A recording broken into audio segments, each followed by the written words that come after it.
ولذا خداوند جل جلاله فقط پیامبر را الگوی کامل قرار داده. هیچ کسی دیگری الگوی کامل نیست، چون هیچ معصومی غیر از اون وجود ندارد. هرچی معصوم براتون تراشیدن دکان است و گمراهی و ضلالت و ضد قرآن و ضد سیره نبوی و ضد عقل و ضد ختم نبوت. و خدا را شاکریم که به من شما توفیق داده که بر گرد بهترین سخن که کلام خدا باشد زانوی ادب بزنیم، با چشم دل ببینیم و با گوش دل بشنویم، تا از فرامینش، از راهنمایی هایش، از راه حل هایش، از خورشید معنویتش برای اصلاح قلوب و افکار و دنیا و آخرت خود سود ببریم. و این سعادتی است بسیار بزرگ. هر که این ندارد نیست باد. کسی که چون این سعادتی رو نداره و دنبالش نباشه، زیر زمین براش بهتر از روی زمینه. همه این دنیا بدون خداشناسی پشیزی ارزش نداره. بدون خداشناسی درست، بدون خداشناسی قرآنی، بدون خداشناسی دعوتی که همه انبیا از آدم تا خاتم برش برانگیخته شدند.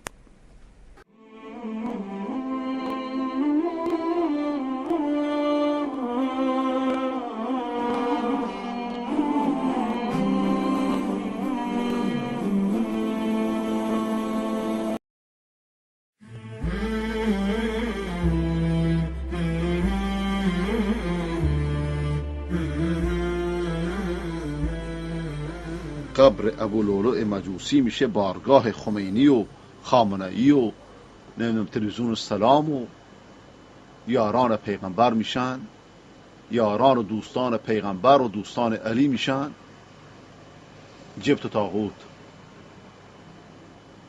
خب الان اینا شیعیان کیان؟ شیعیان ابن سبا، شیعیان مجوسند، شیعیان علی. شما خود قیاس کنید. نه راست میگن یا با عواطف شما بازی کردن به خاطر جیب شما. اگر ابن سبا، خاخام ابن سبا که از احبار کنیست و از ویرانگران بسیار خطرناک و پروتکل سازانی بود که امامت و تراشید، اعتقاد بر نص بر امامت و همچنان که در کتب شیعه و غیر شیعه هستش و قبلا اینا رو بارها عرض کردم تراشید. یک ابن سبع دیگر، یک ویرانگر دیگر، یک پروتکل ساز دیگر، یک خمینی دیگر اومد یک بدیلی تراشید برای به جای تفکر امامت. یک ابن سبع دیگر اومد بعد از این که دیدن نسل حسن عسکری منقطع شده، یک بدیلی تراشید برای امامت. یا که یک ابن سبع دیگر، یا که مجموعی که سردستشون اینه. غالبا این چیزها محولیه، غالبا این چیزها باندیه. این ابن سبع دوم وجه بارز این جنبشه و این شخص عثمان بن سعید عمری نامیده میشه.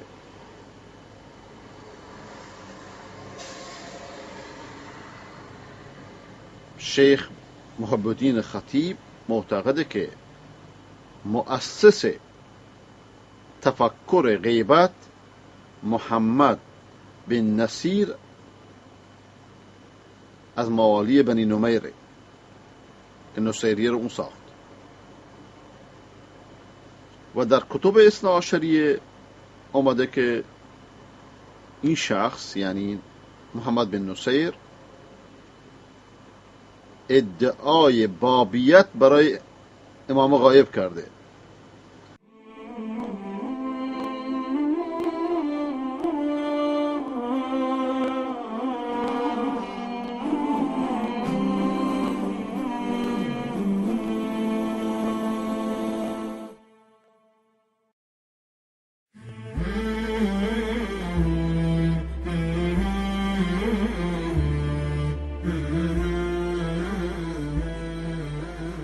محمد بن نصیر ادعای بابیت برای امام غایب کرده و قبل از اون یک مرد دیگری که شرعی نامیده میشه هم این ادعا رو کرده و دوباره بعد از اون هم کسان دیگه ادعا رو کردن. کتاب الغیبت از طوسی این ترهات و این چرندیات رو نقل میکنه در صفحه 244. این ابن سبع دوم که نقش خاخام ابن سبع را راجع به غیبت داره بازی میکنه، چون اون دیگه نیستش، خودش فوت کرده، چند نسل گذشته، با کمال مخفیگرایی، با کمال سریت نقش رو ادا کرد. تاجر روغن بود، به خاطر اینکه به کار خودش پوشش بده. اموالی میگرفت از پیروان به اسم زکات، به اسم خمس و حق اهل بیت و اینها رو میگذاشت در به اصطلاح کوزه ها و مشک هایی که پوسته هایی که روغن میذاشتن به خاطر تقیه و خوف و اینا رو طوسی نقل میکنه در کتاب غیبت خودش صفحه 214 215 و محمد باقر صدر در تاریخ غیبت صغری صفحه 396 397 نقل میکنه اینها رو. محمد باقر صدر از این امام تراشان شیطان صفتی است که نوکرانش هم فکرانش نوکر امریکا شدند و دنبال امام زمان زنده رفتند.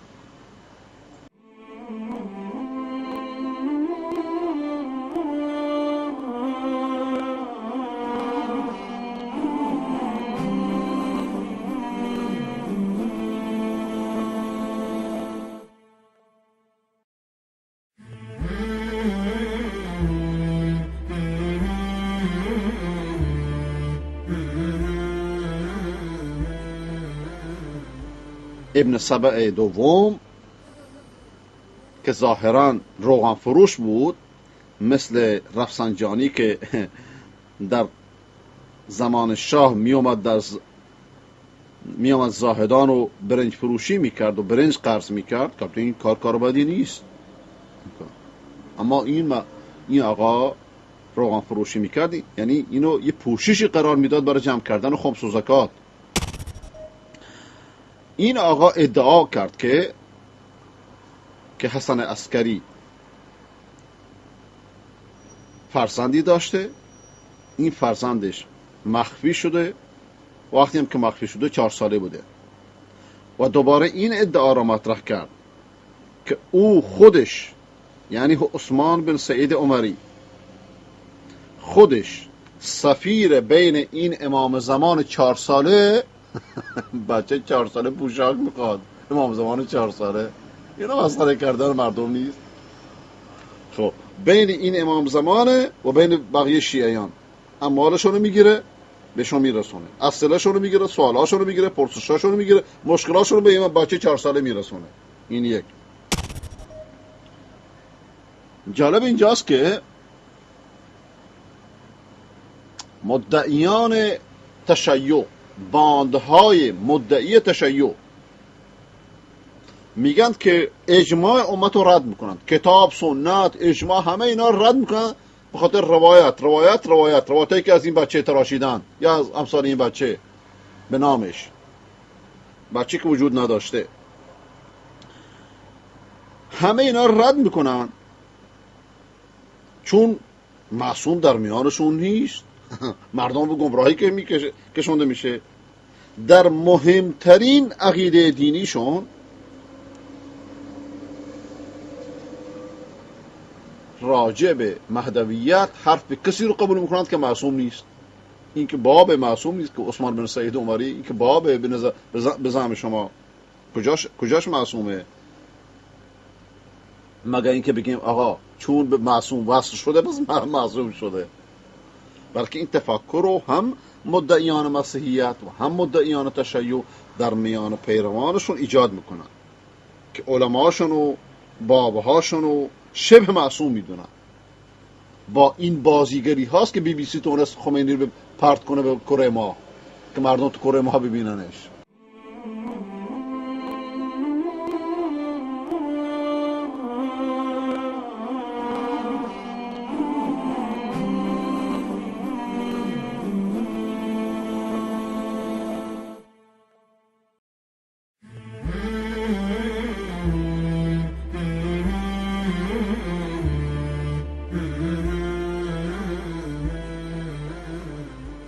چطور شد که اینجا شما اجماع امت رو رد میکنید، یاران پیغمبر و سخنانش رو رد میکنید اگرچه اجماع هم بکنن، و اینجا در مهمترین عقیده دینی خودتون اومدی از یه غیر معصوم قبول میکنید؟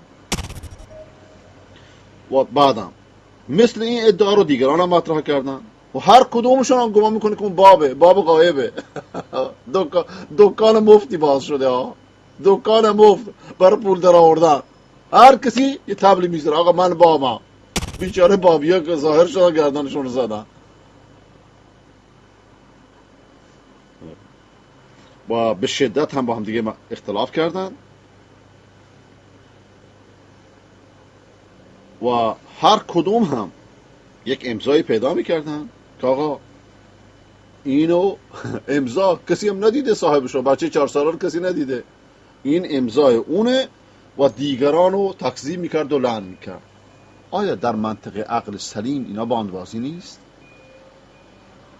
در منطق انسانی اینا باندبازی نیست؟ بگذاری منطق قرآنی و اسلامی که بالاتر از این هاست.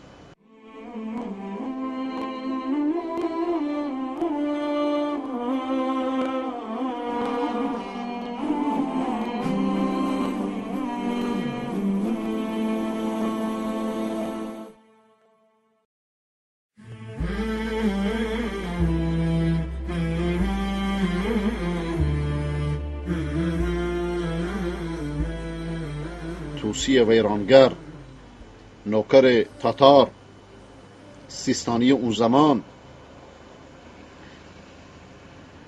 اسم اینها اومده زیر عنوان ذکر المذمومین الذین ادعوا البابیه لعنهم الله. مذموم هایی که خدا اونا رو لعنت کنه ادعای بابیت کردن. خب چطور؟ آقای عثمان بن سعید که ادعای بابیت کرد. کتاب غیبت صفحه 244. همین عثمان بن سعید همچنان که کتاب امام تراشان نقل میکنه در اکثر سرزمینه های اسلامی هم نایب داشت، وکیل داشت، مثل خامنه ای الان. و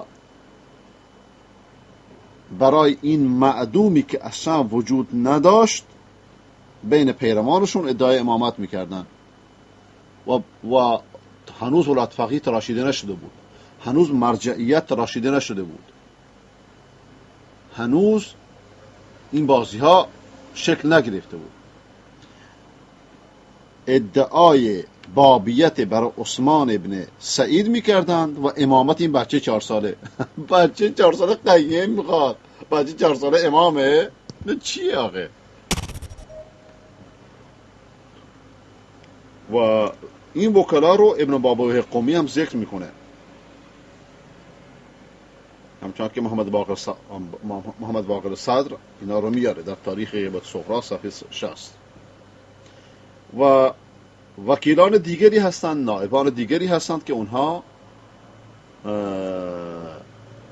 از طرف باند عثمان بن سعید عمری و همفکران و شیعیانش مورد قبول نیستند و اینها رو توصی ذکر میکنه. ببین جنگ گرگ ها که صورت میگیره حقیقت میاد بیرون. به قول آقای دکتر انقطاع نور حقیقت از زیر گرد و خاک جر و بحث بیرون میاد. توسی 7 نفر از اینها رو به نام وکلایی که مذموم هستند و ادعای وکالت ائمه کردن نقل میکنه. غیبت توسی صفحه 213 214. آیا اینها همه باندبازی نیست؟ اینها شعوبیگری نیست؟ پس چیه؟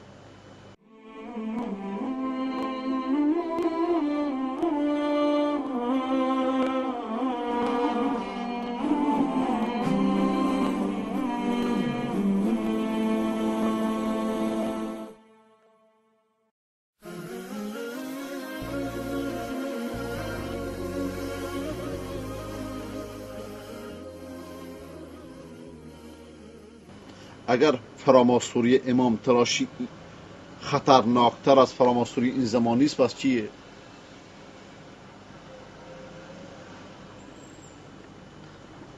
و فرق بین امام تراشان در اون موقع بین باب و وکیل در چه بود؟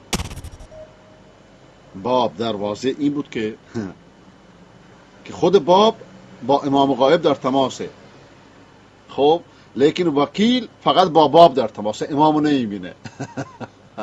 صحابی تابعینه، نو بلا تشبیه. توجه بکنید اینا رو بفهمید، روشن بشی، به جای اینکه سوالای انحرافی کردن. و وکیل اونه که فقط بابو میبینه. باب کیه؟ بعدا اینها رو مرجع عوض کردن، بعدها البته. الان خامنه این چیزها رو شما فکر کنید اعتقاد داره، میره جمع‌کران بگه مردم رو خرج کنه، همش پول و قدرت. وکیل واسطه بین مردم و بین بابه، مثل وکلای مراجع. الان مراجع وکلایی ندارن، مراجع با امام در تماسن، اینجوری همه شوخی، کشکن در کشک، خندیدن به ریش مقلدانشون. اینها رو صدر در کتاب خودش تاریخ غیبت صغرا صفحه 609 نقل میکنه.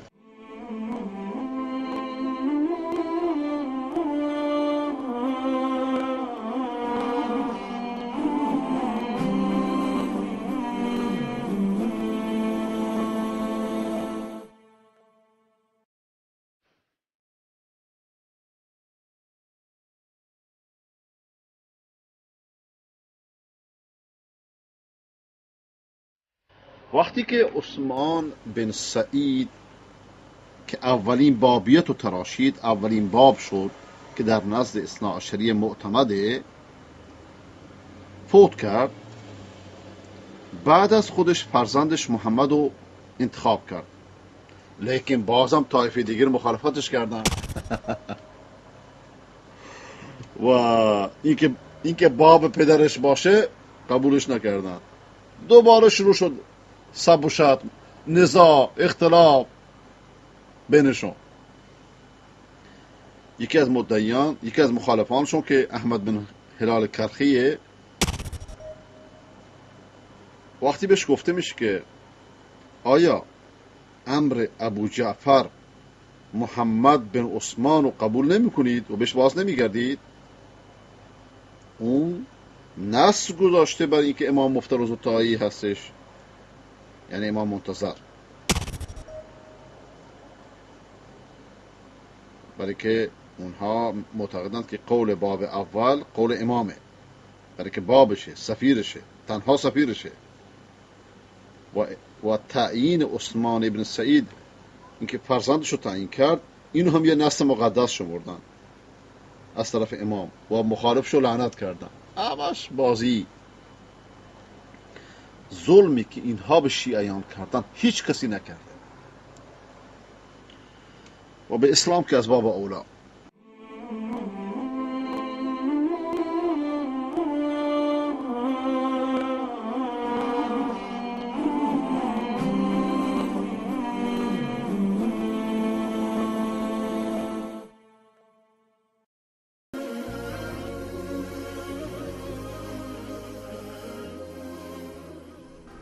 دو مذهب مبناش بر عوامزدگی است، تشیع و تصوف.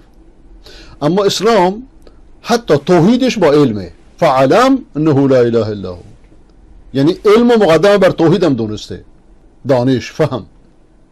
و این دو مذهب ویرانگر هم فهم از انسان میگیرن، هم عقل و شعور انسان میگیرن. بعد آدم چی میشه؟ میشه عقرب خور، میشه مارخور، میشه لامپ خور. این تصوفش. در تشیع میشه جنایتکار، سینه زن، زنجیر زن، تروریست، قاتل، خمس بخور، صیغه بکن. خدا آمده به ما شما توفیق فهم این کتاب بده و ما شما را هدایت کند با این کتاب و دیگران به وسیله ما شما هدایت کند.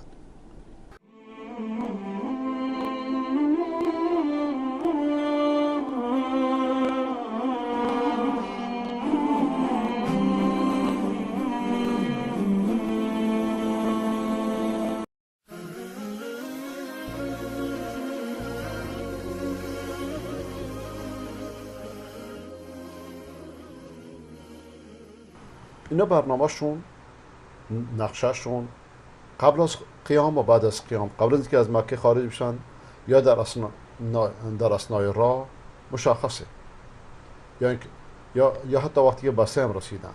هدفشون یک چیزه: اصلاح و مطالبت به خون عثمان. به مردم بهشون خبر بدن که شورشیان چیکار کردن، شیعیان سبعیه چیکار کردن، چه خون ناحقی رو ریختن. هدفشون امر معروفه، نه از منکره. هیچ کدام اینها برعکس افترای شیعه سازان اون زمان و شیعیان امروز، هیچ کدام از اینا دنبال قدرت سیاسی نبودن. تاریخ طبری جلد 5 صفحه 489. یک امر اونا رو آزار میداد، اون اینه که چرا خون ناحقی ریخته شد و طلبشون هم اقامه یک حد از حدود خداونده، یک حکم خداوند که تعطیل شده. یک حکم الان نصف شهر تعطیل شده، کل شهر تعطیل شده. اونا اونقدر حساسن، پیغمبر چون تربیتشون کرده که یک حکمون راضی نیستند که تعطیل بشه. و دیدگاهشون اینه که اگر جلوی قاتلان عثمان رضی الله تعالی عنه گرفته نشه، هر امامی، هر خلیفه در منطق سیاسی اسلام، امام به معنای رافضی شیعیش نیست که آسمان رو پف کنه باد میبرش. امام معنی رهبره، به معنای اصل کلمه امام یعنی رهبر و فارسی. بعد قائد، رهبر. هر خلیفی در معرض قتل قرار خواهد گرفت، همچنان که تاریخ طبری اینو در جلد 5 صفحه 487 نقل میکنه. و برنامه‌شون این بود که برن بصره، بعدش کوفه، از اهل بصره و کوفه کمک بگیرن و بر علیه قاتلان عثمان و از دیگران هم کمک بگیرن و از شهرهای دیگه هم مردم رو بخوان. وقتی که از همه جا طرفدار پیدا کنن، قاتلان عثمان که در لشکر علی هستند، شیعیان سبعیه، اون موقع وقتی تعدادی اینا زیاد باشه، اگه جنگی هم در بگیره، قربانیان خیلی کمتر خواهند بود. دراسات فی عهد النبوه صفحه 419 این موضوع رو توضیح میده.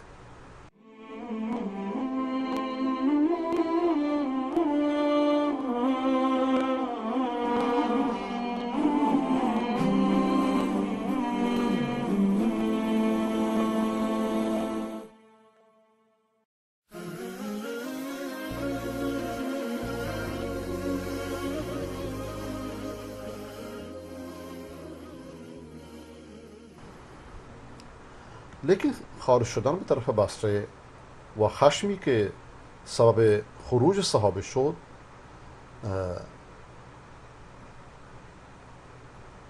همون انتقام خون عثمانه. بلکه عثمان یک شخص عادی نبود، یک شخص عامی نبود و مکانت عثمان، شخصیت عثمان، مکانت معنویش به عنوان یک خلیفه و کشته شدنش به اون شکل وحشتناک، بالاتر از این که کشته شدن خلیفه در واقع کشته شدن خود خلافت. اونها دشمن با خلافت داشتن، دشمن با اونایی که این کار کردن، با کل اسلام مشکل داشتن، اما مسلمانو فریب دادن. برای که خلافت در فهم مسلمانان نمایندگی و نیابت از صاحب شرع برای حفظ دین، نیابت از طرف خداونده برای حفظ دین، برای حفظ دین و سیاست دنیا با اون دین، همچنان که ابن خلدون در مقدمهش صفحه 191 میگه. و تعدی بر خلافت، تعدی بر صاحب شرع، توهین به سلطنت الهیه و از بین رفتن قدرت مسلمانانه. ولذا ام المؤمنین عایشه، حضرت زبیر، حضرت طلحه و همراهانشون، همه سعیشون این بود که یک رأی عمومی بین مردم در مقابل شیعیان سبعیه که عثمان رو کشته‌اند ایجاد کنند. همین کاری که الان ملک سلمان در مقابل ابن سبع عصر و ابن سلول عصر، یعنی خامنه‌ای و داردستش و مزدوران خبیثش در عراق و در سوریه و در لبنان انجام داد و اتحادی از دولت‌های اسلامی به وجود آورد که اسلام ابن سبعی ایران رو هیچ درش جایی نیست در اتحادیه دولت‌های اسلامی، ولذا این اسلام ابن سبعی زیر پرچم پوتین و باراک حسین میرقصه و اونا سعی میکردند که یک رأی عمومی ایجاد بکنن و رأی عمومی که ایجاد شد میتونن اولا این شورشیان سبعی رو سر جای خود بنشینن و اون موقع قبایل هم کاری نتونند بکنن، بدوی های برده ها که با همراهشون هستن، صحرانشینانی که همراهشون هستن، برای همه اینا که قیام کردن همراه با حضرت عایشه، قضیه واضحه که این سبعیه در لشکر حضرت علی علیه السلام هستند.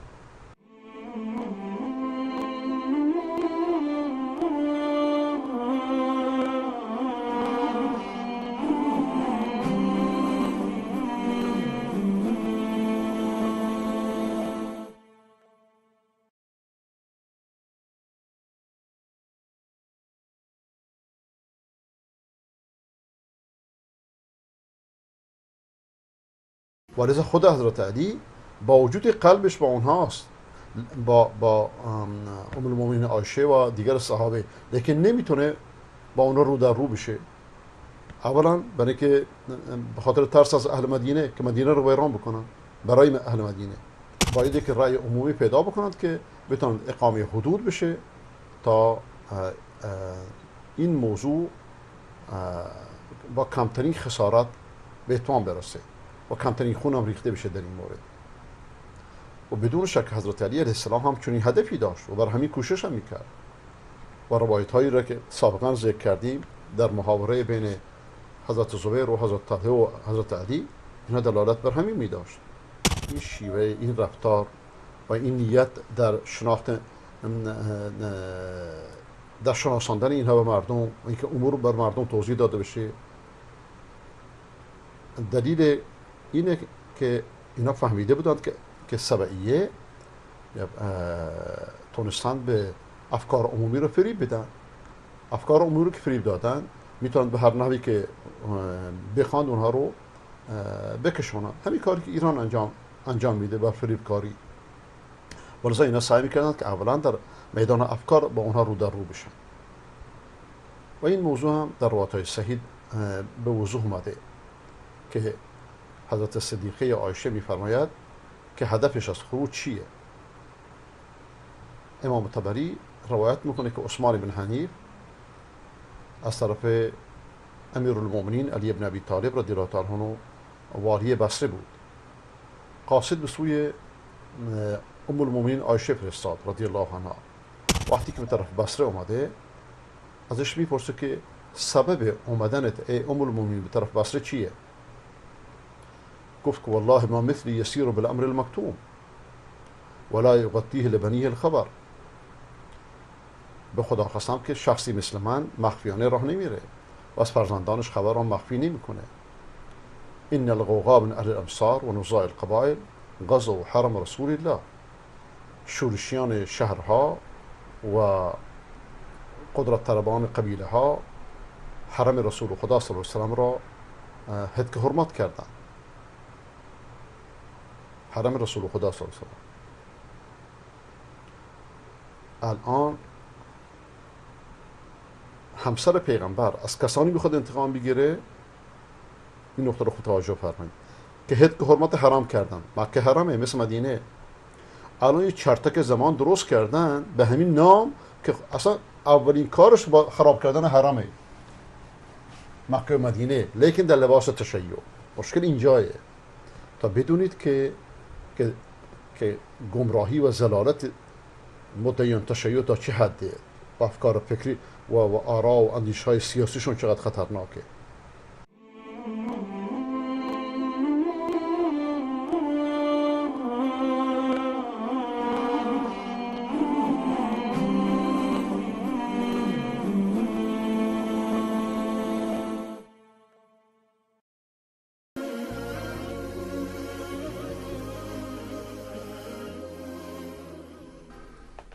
وقتی میگن که ان ابانا لفی ضلال مبین،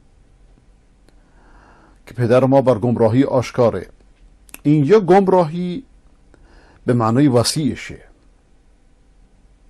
آیا مقصودشون اینه؟ نه. این گمراهی مذموم نیست. اگر این باشه همه کافر میشن. پدر پیغمبرشون میگن گمراهه. مقصود این نیست. گمراهی اینه که انسان راه حق رو بشناسه به باطل بره، بدون که رسالت بر حقه بره به سوی امامت، بدون که رسالت پیامبر اسلام ختم نبوته میگه نه 12 تا معصوم دیگه هستش. اسلام کامل است مگه با علی، اسلام کامل است مگه با 12 امام. این زلالت آشکار، این زلالت مذمومه. لیکن گاهی یک زلالتی هست که مقصود نیست اصلا. یه شخص بیراهی میره، راهش پیدا نکرده، میخواد بره شمال، داره به طرف جنوب میره، نمیدونه. خب این درسته که گمراهه، لیکن این گمراهی مقصود نیست. کسی اهل حقی رو فراموش میکنه. همچنان قرآن میفرماید ان تضل احداهما فتذکر احداهما الاخرى. راجع به شهادت دو زن، یکی فراموش میکنه دیگری یادش میندازه. و راجع پیامبر اسلام میفرماید که وجدک ضالا فهدی، تو رو گمراه یافت هدایتت کرد. این نوع گمراهیه، نه گمراهی مشهور. بلکه گمراهی مذموم اونه که شما حق رو بشناسید، ناحق رو انتخاب کنید، زلالت انتخاب کنید. ولذا برادران یوسف در تحلیلشون، در تقدیر امرشون، در بررسیشون اشتباه کردن که پدرشون چرا یوسف بنیامین بیشتر دوست داره. وقتی این مقدمه اشتباه شد، نتیجه خود به خود اشتباه در میاد. خشت اول چون نهد معمار کج، تا ثریا میره و دیوار کج. اگر مقدمات کارشون درست می بود، به نتیجه درست می رسیدن.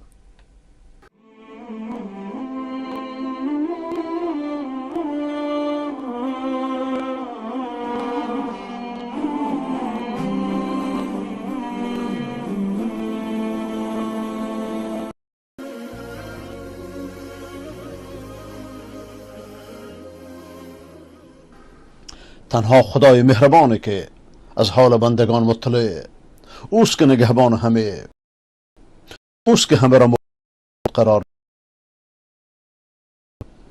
در ته چاه، در این سختی، در این وحشت، در این ظلم و ظلم نزدیکان سختره. خداوند دستشو گرفت که هیچی، بلکه نبوتش از اینجا آغاز شد.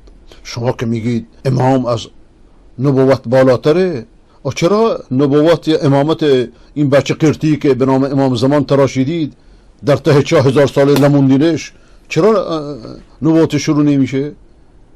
اون 3 روزمون خداوند فوری به دادش رسید. در همون لحظه وقتی که نبوت شروع شد، وحی بر دلش اومد، چشمش روشن کرد و در این مکان قربت وحی الهی انیس شد. در این پرتگاه خطر به او آرامش رسید. خداوند حفظش کرد. و اوحینا الیه، بهش وحی کردیم.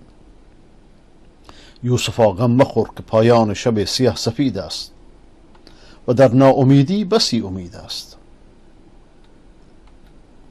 انسان تا از وسایل مادی قطع نشه و چشمشو بر غیر خدا نبنده، ارتباط با حق میسر نمیشه. قدمی که روی آمال و آرزو گذاشتی، تو رو اون موقع به مبدأ همه آرزو و همه امیدها نزدیک میکنه.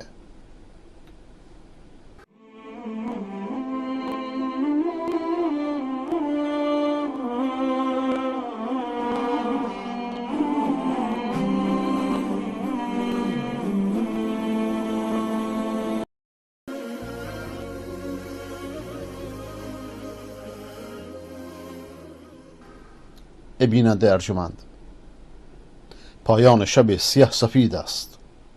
این داستان ها رو قرآن بر من شما میاره که در سختی ها ناامید نشیم، تسلیم یأس و تسلیم شیطان نشیم که شیطان در وقت یأس بیشتر کار میتونه بکنه تا وقت دیگه. تا کسی مهربانی آزار مردم و خصوصا کسان و خیشان و نزدیکان خودشو نبینه، دوستان خائن خودشو نبینه، همراهان خودشو نبینه، چه بسا که متوجه خدای مهربان نشه، چه بسا که قدر الطاف خدای منان خودشو ندونه. مساجد رو نگاه کنید، شاید 90% به خاطر مصیبت های مسجد اومدن. مصیبت ها پیام های خداونده. یوسف خردسال که در چاه بلا مونده، شاید نابود بشه، شاید از غصه سکته بکنه، حلقه های بلا روی دل نازکش چنان سنگینی میکنه که اگر در قعر چاه از وحشت بمیره کسی اونو ملامت نمیکنه. لیکن خداوند بر این طفل یک استعداد سرشار درش نهاده که فوری متوجه خداش میشه. این دعا رو میخونه که یا شاهدا غیر غایب، یا قریبا غیر بعید، و یا غالبا غیر مغلوب، اجعل لی من امری فرجا و مخرجا. در هر سختی این دعا رو بخونید. ای شاهدی که غایب نیستید، نظارگر منید. ای نزدیکی که دور نیستید، منو میبینید. ای غالبی که تو رو کسی نمیتونه مغلوب کنه، در امر من فرج و مخرجی حاصل کن. توجهش به خدا بود و خدا او رو مدد کرد در چنین حالتی. سختتر از این حالت شما میبینید؟ اونم با این عمر، کودک 9 ساله 11 ساله.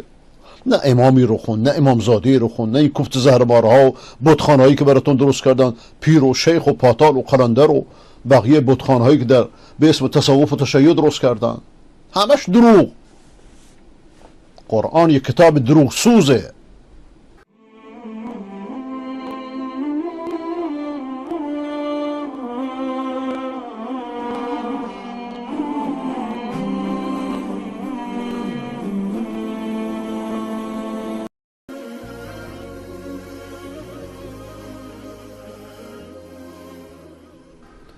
اما یوسف آیا با این کودک، با چشمگریان خودش چه درخواستی از ایشون میکنه؟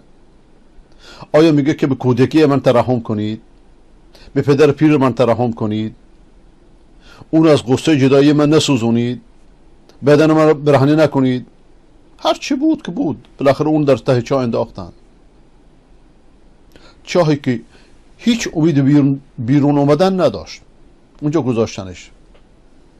چاهی که دستگیره و جای پا و هیچی نداره. این کودک هم پاهاش به این طرف اون طرف، چاه نمیرسه که بتونه بیاد بیرون.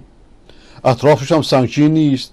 بعضی نوشتند که در کنار آب یه سنگ بود که یوسف پس از افتادن در آب روی اون سنگ خودشو نگه داشت. از بالا صدا زدن، وقتی جواب داد فهمیدند که هنوز زنده. میخواستن یه سنگ میندازن سرش که بکشنش، لیکن یهودا برادر بزرگترشون مانع شد. همین کارا رو امروز با همینها با فلسطینیا میکنن و بدتر از اینها، 1000 برابر بدتر از اینها،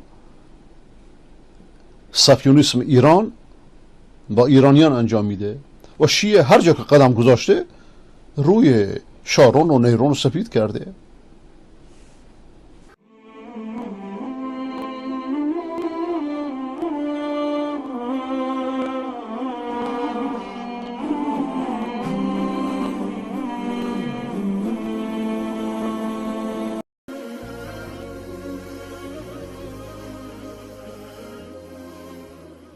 شعور، فهم، همان روشنی ضمیر انسانه، آشناییش با وظایفشه. تا زمانی که نور عقل و ایمان در دل انسان میتابه و چراغ هدایت باطنیش خاموش نشده، ممکن نیست چون این جنایت هایی انجام بده، چون این گناهی مرتکب بشه. همانطور که تا انسان بیداره، روح در تمام اعضاش، در تمام جوارحش فرماندهی میکنه، گوش میشنوه، چشم میبینه، هر عضوی به وظایف خودش عمل میکنه. همینطور هم تا حس عقل و ایمان بیداره، شعور و فهم انسان کار میکنه. ممکن نیست آدم خردمند، دیندار، با فهم و با شعور و با آگاهی خودش خلاف وظیفه خودش عمل کنه. ولذا معصیت هایی که درش میفته با جهله، در اون لحظه گویا کوره. انسان وقتی دست به جنایت میزنه، به سوی گناه میره، به سوی معصیت میره، وقتی حس عقلش حس ایمان میره، بی عقل میشه، بی ایمان میشه، یا بگو بی شعور میشه. همچنان که رسول اکرم صلی الله علیه و سلم فرمودن لا یشرب الشارب وهو مؤمن ولا یزنی الزانی وهو مؤمن. کسی که مؤمن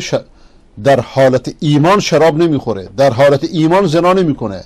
یعنی درجه ایمانش در این موقع که این کارا میکنه به صفر رسیده، چون ایمان کم و زیاد میشه، با طاعت ها زیاد میشه، با معصیت ها کم میشه. انسان وقتی از خواب غفلت بیدار میشه، شعور باطنیش هوشیار میشه. اگه گناهی کرده پشیمان میشه، اگه پشیمان نشد ایمان نداره، باید خودشو معالجه کنه. اما اگر مذهب ویرانگری که گناه ها را به شکل عبادت در آورده، همطور که رافضیان مدعی تشیع هستن، این علاجش خیلی مشکل تر از اینه. یارو میره صیغه میکنه، فکر میکنه عبادت میکنه، زنا میکنه میگه عبادت میکنه. نتیجه جهل و جهالت اینه.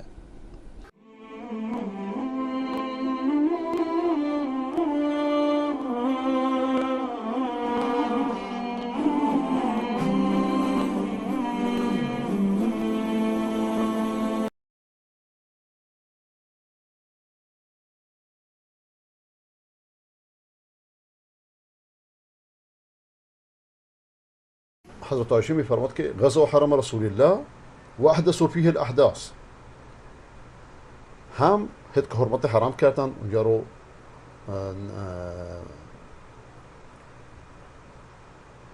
خون ریختن و احدث و بدعت در اونجا گذاشتن و او فیه المحدثین، و اهل بدعت را در اونجا جا دادن. پیامبر خدا میفرماد که لعنت خدا بر کسی باد که محدثی رو، اهل بدعتی رو پیش خودش جا بده تا چه صرف مدینه جا بگیرن. و استوجبوا فیه لعنت الله و لعنت رسوله، و مستحق لعنت خدا و لعنت رسولش شدن با عملی که از انجام دادن، اون قتل امام مسلمانان، رهبر مسلمانان، بدون هیچ عذر و گناهی باشه. یعنی بدون هیچ گناهی رفتن خلیفه رو کشتن که چرا؟ بله. الان شیعه با تمام گمراهیایی که داره علنا نمیتونه بگه گناه عثمان چی بوده کشتنش، در یک دلیل محکمه پسند، غیر از کینه هاشون و غیر از فریبکاری هاشون. فاستحلوا الدم الحرام فاستفکوا، خون حرام را حلال کردن و مال حرام را که محرمه که انسان دست بزنه تاراج کردن، و شهر حرام را مدینه باشه که مدینه حرم، اونجا رو حد که حرمت کردن. و همچنین در ماه حرام، عثمان در ماه حرام کشته شد. و مزق الاعراض والجنود، و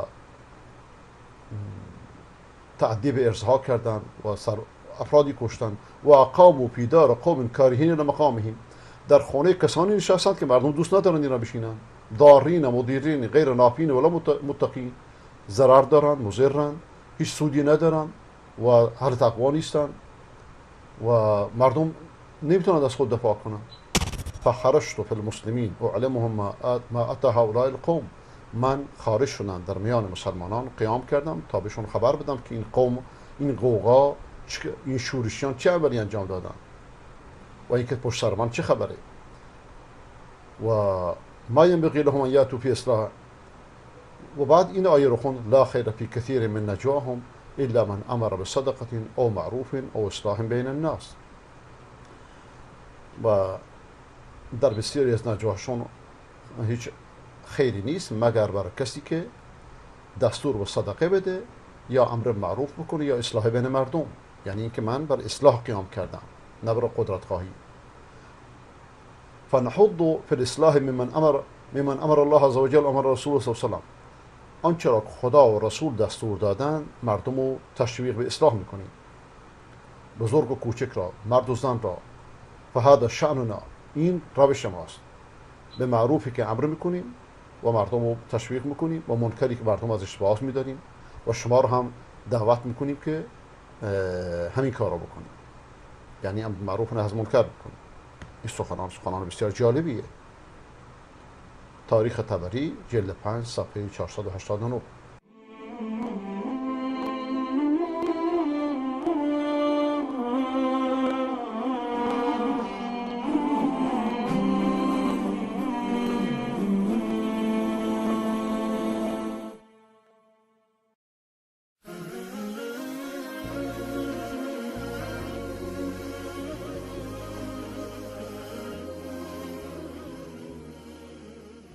یک آیه بیارید که بگه غیر خدا رو صدا کنید، خیلی مثل این آیه صریح و روشن.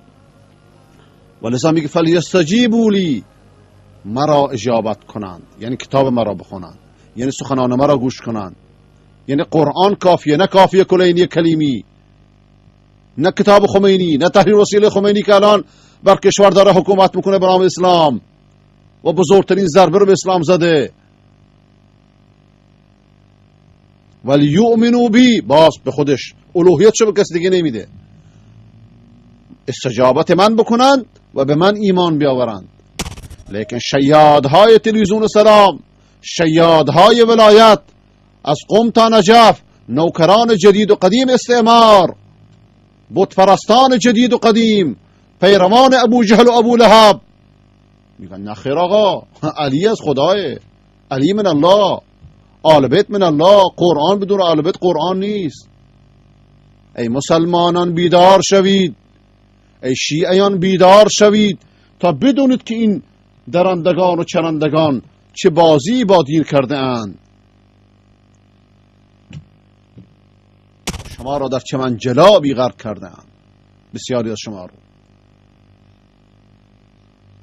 لعلهم ولیؤمنوا بی، به من ایمان بیاورند تا اهل رشد و اهل هدایت بشوند، تا راشدان بشوند. یعنی اگر به من استجابت نکردید، اگر به من ایمان نیاوردید، اگر تنها مرا دعا نکردید، اگر منو مستجیب دعوت ندونستید، رفتی پیشین اون، از راشدان نیستید، از گمراهانید.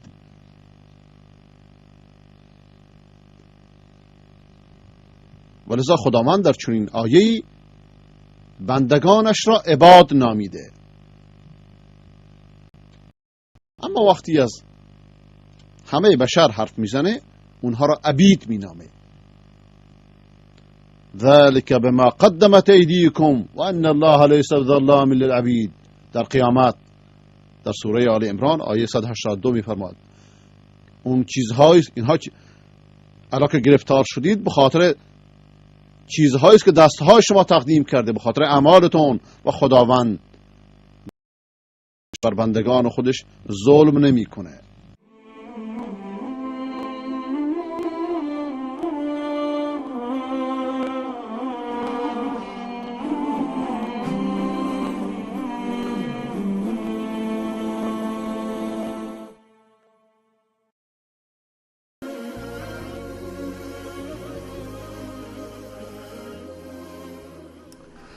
حسد دشمن حقه، ضد عدالت، ضد انصافه.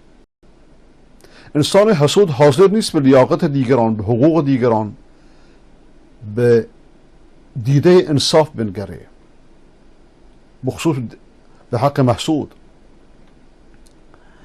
برادران یوسف حتی حق پدری را رعایت نکردند، شروع کردند بدگویی از پدرشون، انتقاد از پدرشون، اونو گمراه خطاب کردن. قطعا مقصود از گمراهی اینجا در دین نبوده. اگر مقصود از گمراهی در دین می بود کافر می شدن.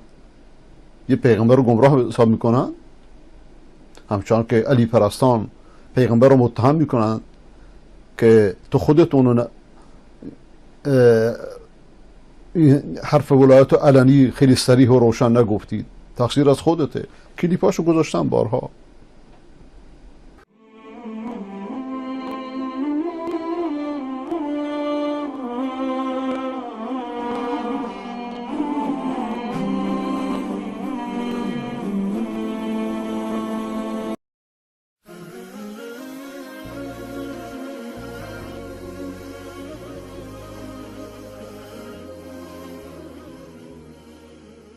اما وقتی از همه بشر حرف میزنه اونها را عبید مینامه. ذلك بما قدمت ایدیکم و ان الله لیس بظلام للعبید. در قیامت در سوره آل عمران آیه 182 میفرماد اون چیزهای اینها الان که گرفتار شدید به خاطر چیزهایی است که دستهای شما تقدیم کرده، به خاطر اعمالتون، و خداوند بر عبید خودش، بر بندگان خودش ظلم نمیکنه. لیکن شاید کسی بگه پس چرا در آیه سوره فرقان گفته آیه 17 و یوم یحشرهم و ما یعبدون من دون الله فیقول أأنتم أضللتم عبادی هؤلاء ام هم ضلوا السبیل. وقتی که در قیامت اونها رو حشر میکند، برمیانگیزد، و ما یعبدون من دون الله، و هر اون چه غیر از خدا عبادت کرده اند، یعنی کسانی که پیغمبر میپرستند، امام میپرستند، اونها رو خدا میدونند یا صفات خدا بهش میدند یا اونها رو صدا میکنند یا امام موهوم صدا میکنند، خدای موهوم درست کرده اند به نام امام زمان. یعنی اینکه اونها رو در روز قیامت به مخمسه میندازند، بارشون رو سنگین تر میکنند، بیشتر مورد مؤاخذهشون قرار میدن. خداوند میگه که هر اون چی که غیر از خدا عبادت کردن خداوند اینها رو حشر میکنه و ازشون سوال میکنه انتم اضللتم عبادی، آیا شما بندگان ما رو گمراه کرده اید؟ این بندگان ما رو که ادعا رو شما گمراه کرده اید، ام هم ضلوا السبیل، یا اونها خود گمراه شده اند. امروز مدرس اطلاعات قزوینی مشرک صفت میاد میگه که آقا ائمه من الله هن، قرآن بدون ائمه قرآن نیست. دعوتی که از دعوت ابو جهل و ابو لهب جاهلتر و ویرانگرتره.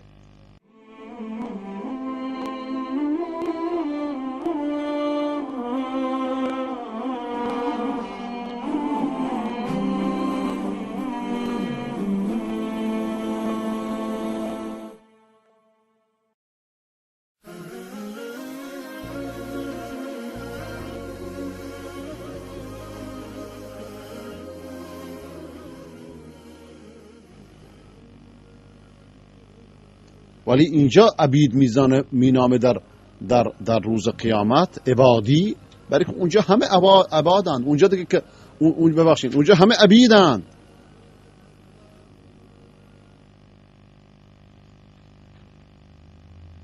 و هم عبیدند و هم عباد. چطور؟ برای که اونجا کسی اختیار نداره. ما تا میمیریم منطقه اختیار ما تمام شد. تا زمانی که نفس در بدن ماست در محدوده معینی اختیار داریم. ما در قیامت که اینجا سخن از گناهکاران و گمراهانه، خداوند به اونها عباد میگه، به این خاطر اونجا در آخرته، اونجا کسی اختیاری نداره، اونجا همه مقهورند، همه مجبورند. اختیار بشری در ساعتی که نفس انسان از بدنش جدا میشه از بین میره. خداوند متعال در دنیا به انسان اختیار داده، در زندگی دنیا به انسان اختیار داده که عبودیتش را بپذیره یا نپذیره، و این اختیار هم محدوده و او را مجبور نکرده، مثل فرشتهاش نکرده، ولذا این اختیار را به انسانها داده، مجبورش نکرده، اما غیر مؤمن و مکلف هم نکرده. تکلیف یک تشریفه.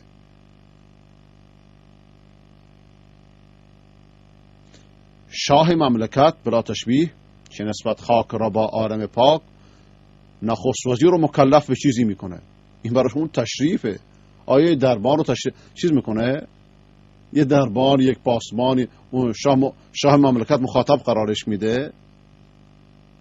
آقا فلان دربار ما شما رو مکلف کردیم برین هیئت وزرا تشکیل بدید؟ نه، تکلیف تشریفه. و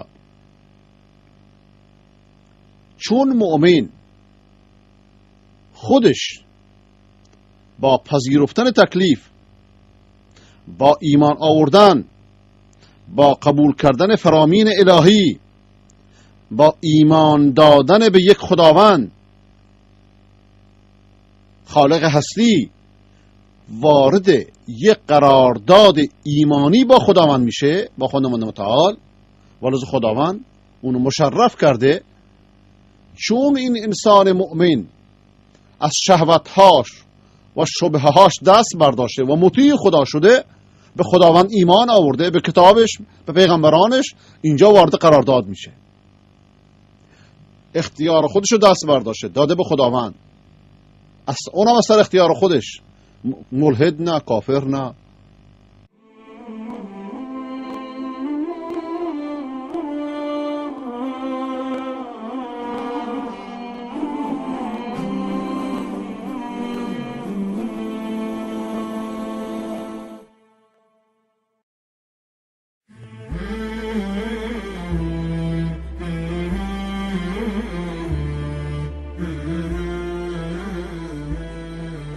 پیرزنان و پیرمردان و تاجران و مالداران و بازاریانی هستند که مغفلن و از غفلتشون سوء استفاده میکنن، اموالشون رو میدن به این معممان کوردلی که فکر میکنند اینها در راه اهل بیتن و فکر میکنند که اینها نایبان اون امام در جهانند و در جهان اسلامی بخصوص.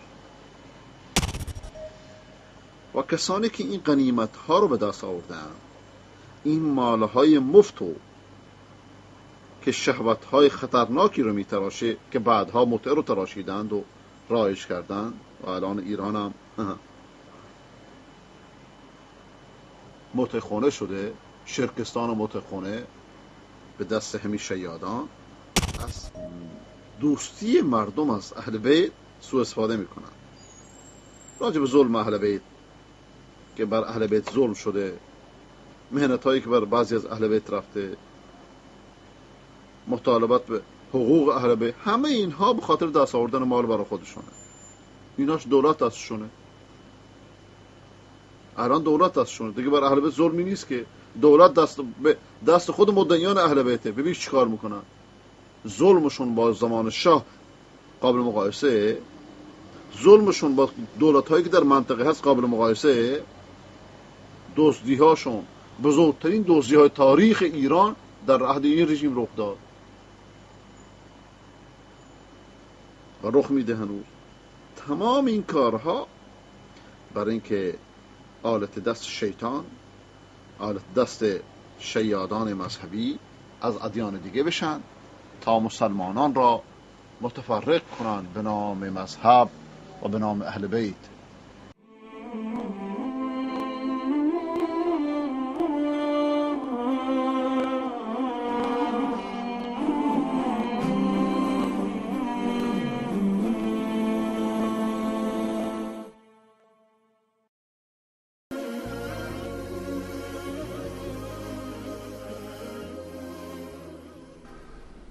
یوسف در دست دادگاه‌های انقلاب شیعیان ایران می بود، از این هم خیلی شدیدتر محاکمش میکردن، کسی صداشو نمیشه، ترورش میکردن.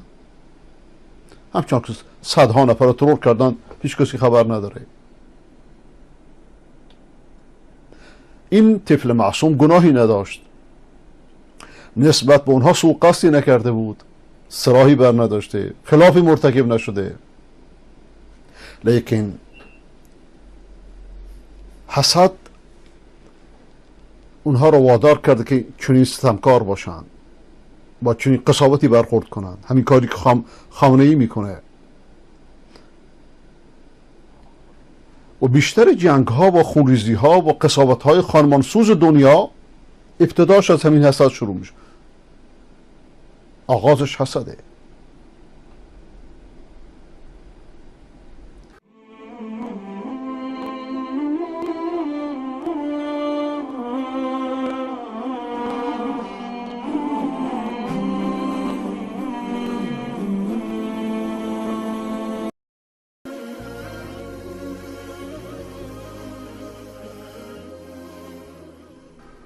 من قتل نفسا به غیر نفس.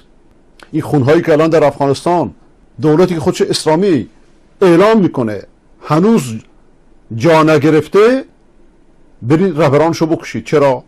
به چه گناهی؟ چون موافق رأی شما نیستن. هر که موافق رأی شما نشد کافر شد. تکفیریت همینه، خارجیت همینه، نفهمی دین همینه. فرق نمیکنه که از داعش باشه یا سفیان سیفی باشه یا از هر کسی باشه. من قتل نفسا بغیر نفس او فساد فی الارض فکأنما قتل الناس جمیعا.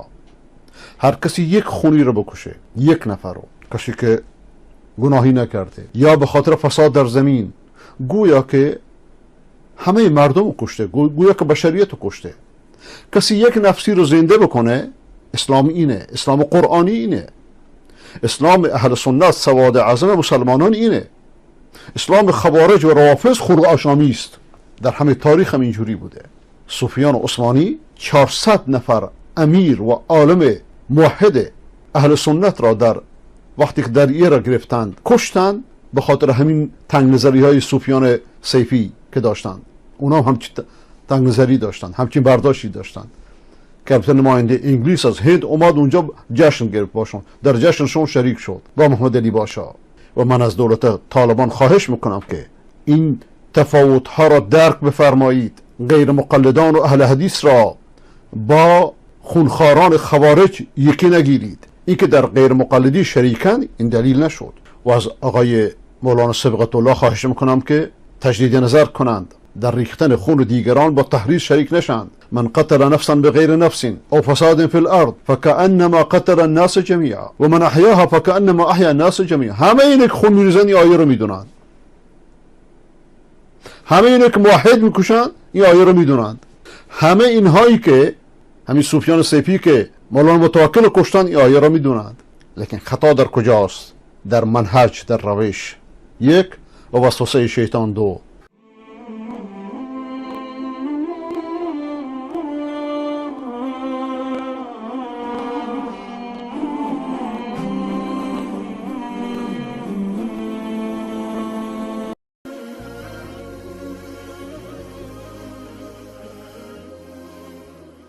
از ابتدا قصد معصیت دارن و در انتها قصد توبه.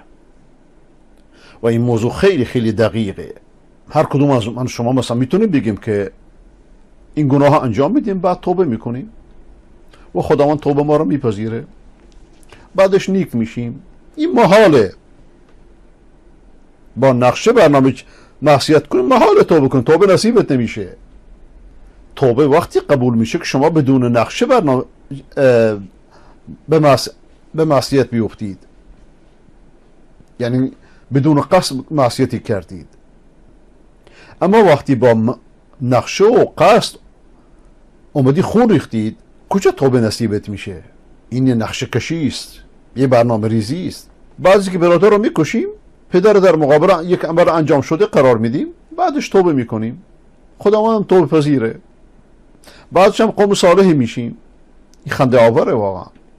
وقتی کسی چنین نقشه بشینه گویا که داره خاکم به دهن خداوند جل جلاله را به استهزا میگیره.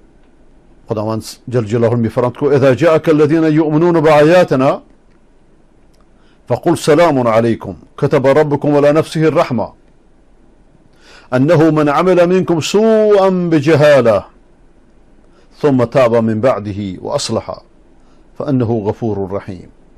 وقتی کسانی که به آیات ما ایمان دارن پیشت میان، بگو سلام بر شما، خداوند بر خودش رحمت نوشته، رحمت بر خودش فرض کرده. اونی که اگر کسی عمل بدی رو با جهالت انجام بده، نه با نقشه ریزی، یعنی شیطان فریبش داد، غلبه کرد براش، ثم تاب من بعده، بعد از اینکه با جهالت نه با نقشه اومده توبه کرده و اصلاح کرده، بعدش خداوند غفور رحیمه.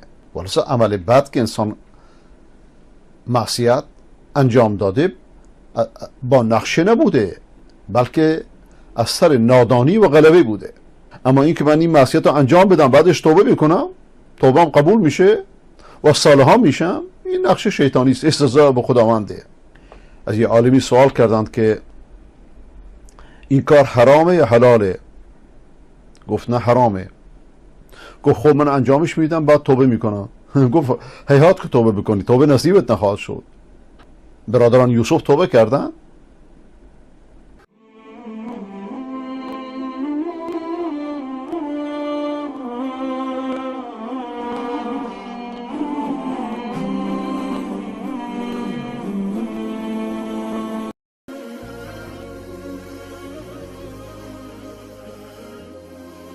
با این حال پیامبر خدا صلی الله علیه و میفرمایند در حدیث دیگر که از ابن سعد روایته والله لن يهدي الله بك رجلا واحدا خیر لك من حمر النعم. همچون که امام ابن داود نقل میکنه به خدا قسم که اگر یک شخصی رو خداوند به وسیلت هدایت کنه از شترهای قرمز اون موقع مثل توپ و تانک امروز می بود برات بهتره. چرا مردم از چنین پیشنهادهای بسیار جالبی دوری میکنند؟ انسان وقتی چیزی رو میآموزه به دیگران بیاموزه، آیه رو فهمید به دیگران بیاموزه. از حضرت عثمان رضی الله تعالی عنه روایتی که حضرت پیامبر خدا صلی الله علیه و آله فرمودند خیرکم من تعلم القرآن و علمه. همچنان که امام بخاری علیه الرحمه نقل میکنه بهترین شما کسی است که قرآن رو یاد بگیره و به دیگران یاد بده. قاری قرآن غمگین نمیشه. کسی که قرآن رو بیاموزه و به دیگران یاد بده تا لحظه مرگ خرفت نمیشه. علم بهتر از ماله. همچنان که علی رضی الله تعالی عنه میفرماید علم نگهبان خودته و تو نگهبان مالید. مال با نفقه کم میشه و علم با انفاق بیشتر میشه. یا کمیل ما تخزان المال و هم احیا. ای کمیل، بانکداران خازنان اموال زنده اند و مرده اند. در اوج زندگیشون مرده اند، در اوج جوانیشون مرده اند. والعلماء باقون ما بقی الدهر. عالمان راستین با تا زمانی که دنیا هستند. اعیانهم مفقوده و امثالهم فی القلوب موجوده.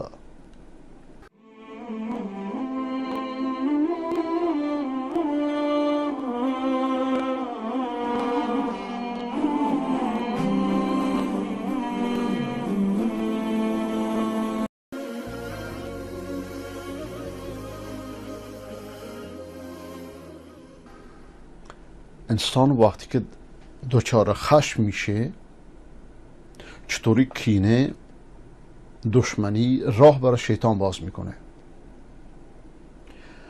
وقتی که این روزنه باز شد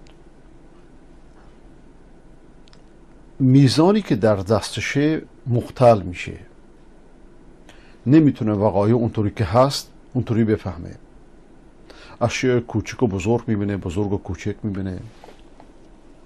اونم درباره چیزی که مرتبط به یکی از بدترین کارها در دنیاست که ریختن خون یک انسان بیگناه باشه.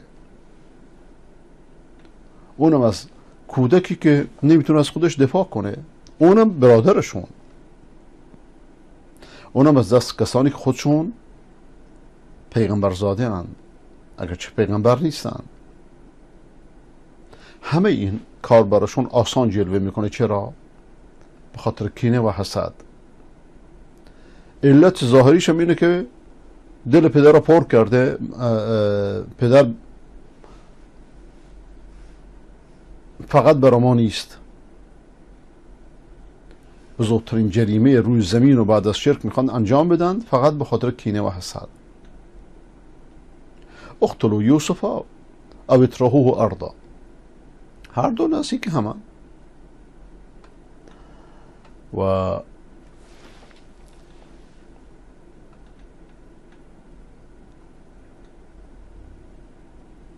لیکن مشکل کجاست الان؟ ما در واقعمون چطوری اینو تطبیق بدیم؟ همین حقد و کینه و نفرت را که قرآن این همه روش تکیه میکنه که انسان ازش دور باشه، تزکیه بکنه خودشو، چطوری باندهای دجال روحانیت مدعی تشیع چون این حقد و کینه رو به شکل مقدس در آوردن و به سرپرستی ابن سبع به ارثش بردن.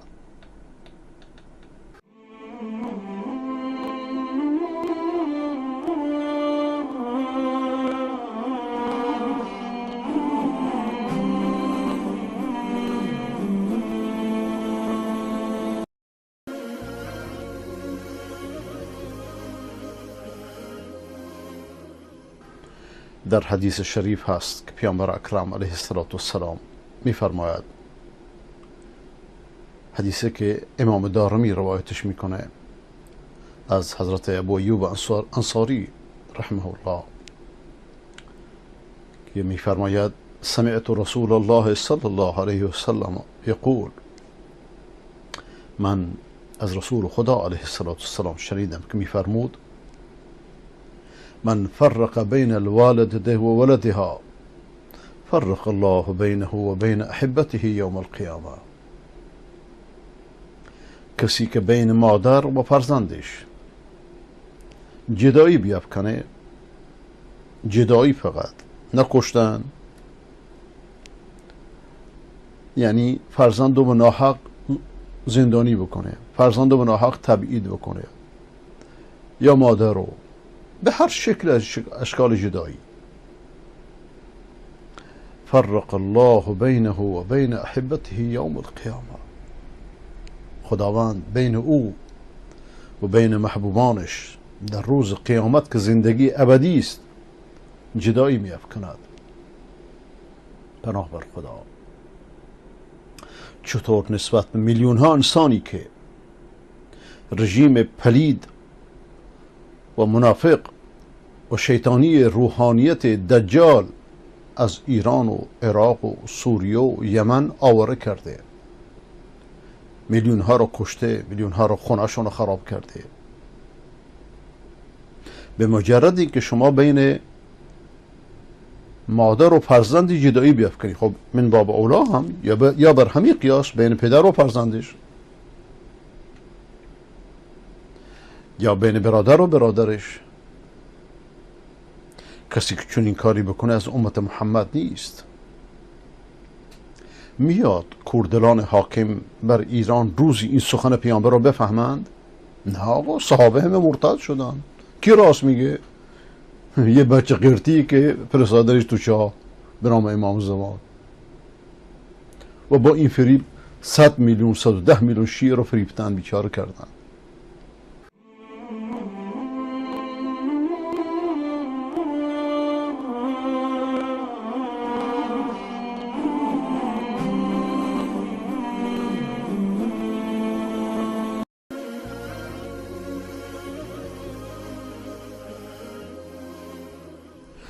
انسان وقتی انسان بیگناهی رو میکشه، یه طفلی رو، یه نمیدونم این انفجارهایی که میاد، چه بسا در میانشون یه شخصیت بزرگ باشه در آینده، شاید این شخصی که شما کشتی در آینده یک مصلح اجتماعی باشه، یک عالم ربانی باشه.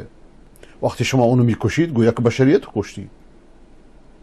وقتی که هدایتش میکنید گویا که بشریت رو هدایت کردید. یک نفس مشرکی رو، قبرپرستی رو به سوی خدا آوردید. یه کسی رو که پیر پاتال صدا میکنه به سوی خدا خوندید، خدا پرستش کردید. کسی که امام و بهمان و کوفت زهرمار میخونه اومدید خدا پرستش کردید، در همون راهی که خود امام رفته رسوندیش. این احیای مردمه. چه بسا که انسانی به دست هدایت بشه، چه بسا با هدایت 10 نفر و 100 نفر دیگه هدایت بشه. وقتی تو یه نفر هدایت کردید همه اونها در صحیفه اعمالته. ولذا تاجدار رسول میفرماد که ای علی، اگه خداوند یک انسانی رو با هدایت کنه بهتر از اون چیز دنیا و ما فیهاه، بهتر از اون چیزی که خورشید برش طلوع کنه، بهتر از شترهای سرخ مثلا، بهتر از دنیا و ما فیهاست. چرا مردم، چرا دعوتگران، چرا احزاب اسلامی غالباً از این امیدهای بزرگ دست برداشتن؟ زاهدن، همش کرسی و کرسی و کرسی. هدایت یک انسان از دنیا و مافیا بهتره از آنچه که اینا سخنان پیامبر اکرم صلی الله علیه و سلمه، از آنچه که خورشید برش طلوع میکنه بهتره. مثلا شما مالک همه خانه های تهران باشید، هر خانه چند میلیونه، همه بازارهای تجاری مال شما باشه، هر متر چنده. مالک همه شهرهای ایران باشید، چقدر؟ مالک همه کارخانه ها و وسایل ترفیه باشید، مالک همه خونه های زمین باشید در 4 قاره با این شهرها با بازارهاشون.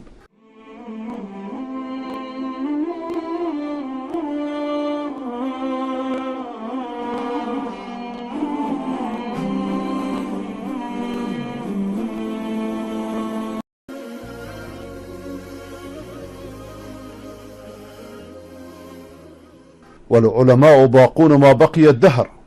عالمان راستین با تا زمانی که دنیا هست هستند. اعیانهم مفقوده و امثالهم فی القلوب موجوده. خودشان نیستند لیکن علمشون، امثالشون، راهشون، روششون در دلها زنده هست. کسانی که فتوای قتل ابن تیمیه رو دادن کی میشناسدشون الان؟ کسانی که کتابهاشو سوختن از صوفیان اون زمان که با دولت بودن کی اونها رو میشناسه الان؟ شما میشناسیدشون؟ و همین ابن تیمیه 3 دولت بر اساس کتاباش و افکارش بنا شد. جوجه را آخر پاییز میشمرند. خداوند که به هر چی بخواد برکت میده.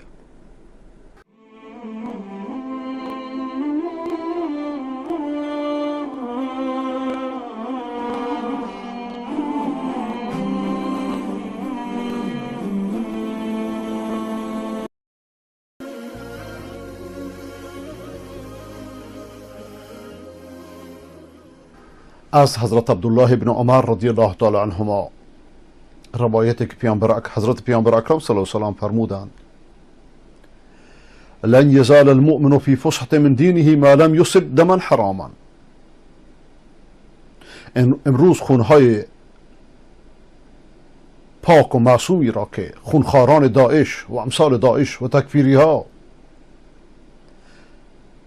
در افغانستان میریزند، در کشورهای عربی ریختند، در سوریه و عراق ریختند، همه به چشم خود میبینیم. ولی بارها و بارها گفتم که ریشه این خونریزی ها در بیت خامنه ای است. اگر CIA، اطلاعات ایران، دستگاه امنیتی عراق و سوریه نمی بودند چیزی به نام داعش وجود نداشت. باور نمی کنید؟ ببینید نتیجه رو که ببینید که نتیجه به نفع کی تمام شده. لن یزال المؤمن فی فسحة من دینه ما لم یصب دما حراما. مؤمن همچنان در وسعتی از دین قرار داره مادامی که خون حرامی رو نریخته. ریختن خون حرام از خراب کردن خانه کعبه بدتره. ولذا قرآن کریم در سوره مائده می فرمایند: من قتل نفسا بغیر نفس او فساد فی الارض فكأنما قتل الناس جميعا ومن احیاها فكأنما احیا الناس جميعا.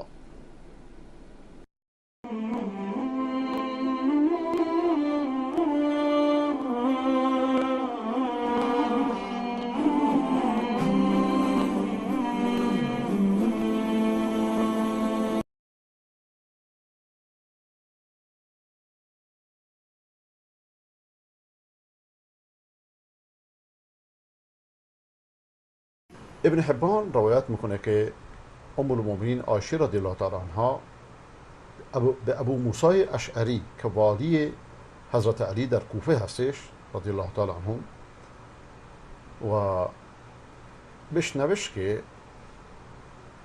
عایشه به ابو موسی اشعری نوشت که بین عثمان کشته شد همچنان که میدونی و من برای اصلاح خارج شدم و اونایی که پیشت هستند بگو در منزل هاشون بمانن و به عافیت راضی باشن تا اون چرا که صلاح امر مسلمانانه براشون پیش بیاد. کتاب الثقات ابن حبان جلد 2 صفحه 282. و وقتی که علی رضی الله تعالی عنه قعقاع ابن عمرو به طرف عایشه فرستاد، عایشه و همراهانش، قعقاع از سبب قیام حضرت عایشه سوال کرد. داخل شد، سلام کرد بر ام المؤمنین و گفت که ای امه، ای مادرم، چه چیزی باعث شد که تو اینجا بیایید، به این شهر برسید؟ گفت ای فرزندم، اصلاح بین مردم. تاریخ طبری جلد 5 صفحه 520. شما 1/100 این حرفا رو در میان کوردلان و تحریفگران معمم مدعی تشیع نمیشنوید، جز سب و شتم چیزی نمیشنوید. در این 500 سالی که ایران فحش خانه شده، صیغه خانه شده، شرک خانه شده، جز فحش و چیزی نمیشنوید از تاریخ. بعد از انتهای جنگ جمل که بعدا بهش میرسیم انشاءالله، علی رضی الله تعالی عنه آمد پیش عایشه رضی الله عنها، بهش گفت که خدا تو را ببخشه. عایشه گفت شما را هم، ما اردت الا الاصلاح، من جز اصلاح چیزی نخواستم. این نقطه رو خیلی روش توقف کنیم که نه علی و نه عایشه هیچ کدومشون خواستار جنگ نبودن. این جنگ از شیعیان سبعیه رخ داد که در لشکر علی بودند و علی از اونا بیزار بود. کتاب شذرات الذهب جلد 1 صفحه 42.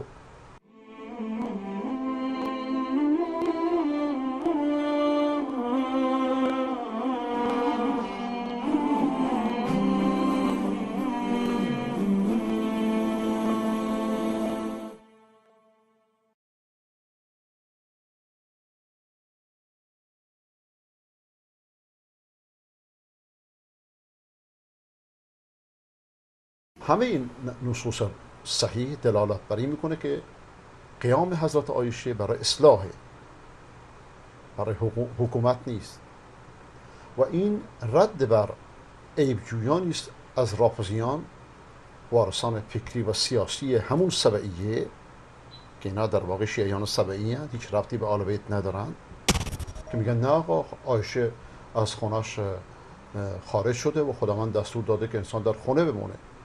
راجب زنها و قرن فی بیوتکن ولا تبرج الجاهلیه الاولى، سوره احزاب آیه 33. چطوری ببینید آیه ها رو تحریف میکنن؟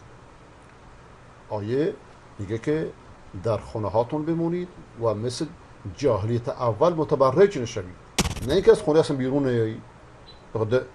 برای که سفر طاعت که با برقرار موندن در خونه و عدم خروج در خونه به اجماع مسلمانان تعارضی نداره، به اجماع اهل علم. و این هم رأی حضرت ام المؤمنین عایشه صدیقه بود، یک برای اصلاح خارج شده و محرمش هم همراهشه، خواهرزادش عبدالله بن زبیر هم همراهشه. کتاب انتصار للصحب والآل صفحه 444 که این کتاب بنده به فارسی هم ترجمه کردم، چاپ شده. شیخ الاسلام ابن تیمیه در همین مورد می‌فرماید که در رد بر رافضیان کوردل سبعیان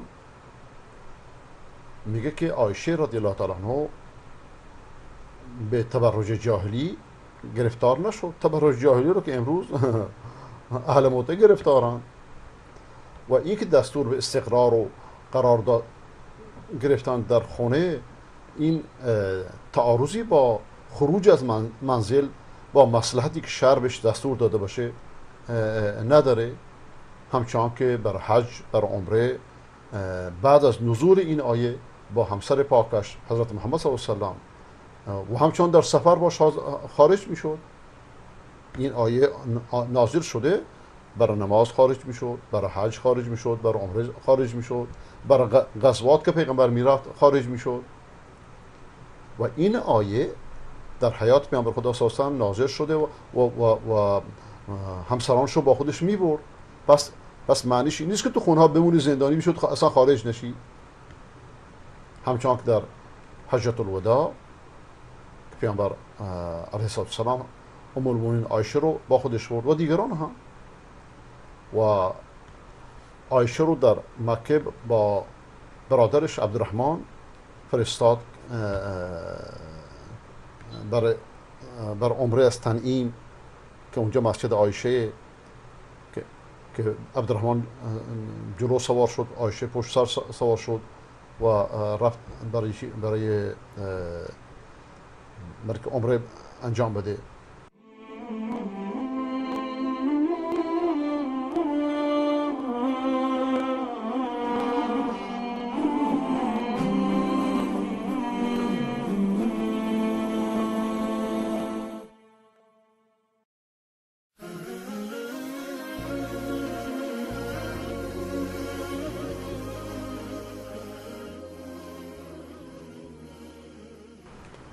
ولذا همسران پیغمبر علیه السلام و علی آله و صحبه الکرام همچنان که در زمان خودش با او حج میکردن، بعد از او هم حج میرفتن در خلافت عمر رضی الله تعالی عنه و دیگران، و عمر، عثمان و عبدالرحمن بن عوف و دیگران و دستور میداد که به کارهاشون برسن. یعنی سفر شرعی جایزه و عایشه رضی الله تعالی عنها اعتقادش هم بر این بود که این سفر برای مصلحته، برای مصلحت مسلمانانه و آیه رو هم اینجوری تعبیر میکرد، اینجوری برداشت میکرد. و اصلاح بین الناس، کتاب منهاج السنه جلد 4 صفحه 317 و همچنین صفحه 570. ابن العربی مالکی میگه که رحمت الله علیه که خروج عایشه در جنگ جمل، اولا ایشون برای جنگ خارج نشد، لیکن مردم خیلی بهش احترام میذاشتند و بهش فتنه عظیمی که رخ داده بهش مراجعه میکردن و تقاضای برکت او در اصلاح بودند و طمع داشتند که ایشون بیاد، دیگران شاید شرم کنند و دست به جنگ نزنند. وقتی که عایشه ظاهر بشه، همسر پیغمبره، دیگه دست به جنگ نبرند و مسلمان و صحابه این کارو نکردند. این دست آتش اصلی رو شیعیان سبعیه روشن کردن، همچون که امروز آتش اصلی رو در دنیا روشن کردن، همون آتشی که امروز روشنه در عراق، در افغانستان، در سوریه، همین شیعیان سبعیه که روشنش کردن.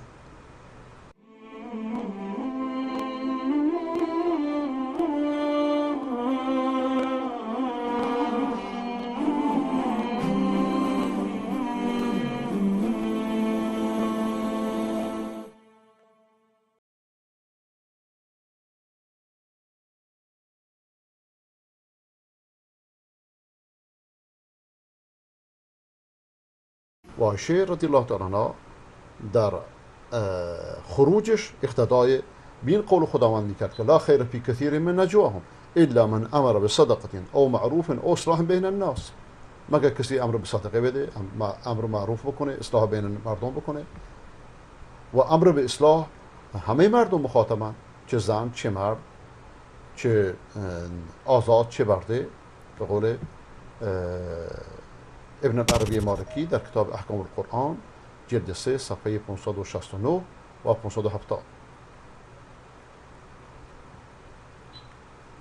خب تا اینجا امروز توقف کنیم، بقیه رو انشاءالله روز بعد ادامه میدیم.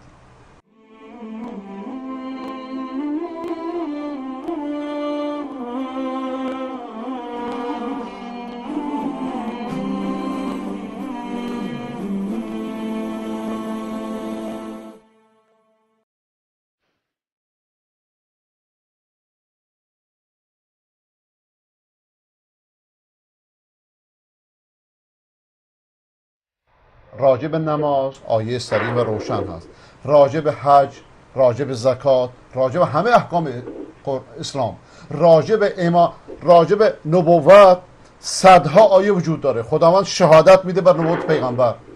امامت چون از دین نیست، یک آیه راجع به اون نیست. وارد شیعه ناچار چیکار کنه؟ تعویل کنه، تفسیر کنه. اجازه بدید من جواب همین حرف شما رو بدم. اگر من اجازه میدم به شرطی که آرام بری جلو، منطقی بری جلو.